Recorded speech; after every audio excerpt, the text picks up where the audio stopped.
Hey everyone, how you doing? My name is Zach and I'm here to teach you how to use your brand new Traveler kit from Shoe MGK. The Traveler comes with a 2-ounce bottle of cleaner and conditioner, which is perfect for going through TSA, as well as a brush and a towel to wipe it all clean. I'm gonna show you how to use this kit right now, so stay tuned and let's get into it.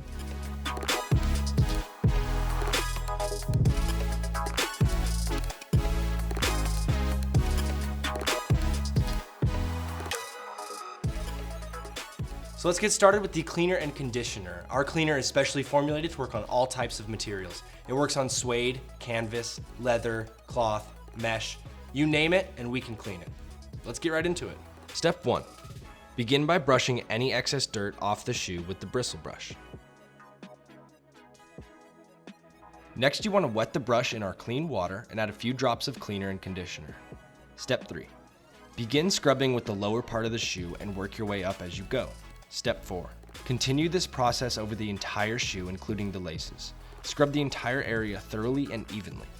If your laces are extra dirty, just throw them into a small bowl of water and solution to lift out the stains. Step 5. Wipe away the excess solution and dry with a clean cloth or microfiber towel. Well, thank you so much for watching. I'm glad you guys now know how to keep your shoes clean with Shoe MGK. Please follow us on social media, leave us a review on Amazon to let us know how we're doing. And as always, respect your shoes.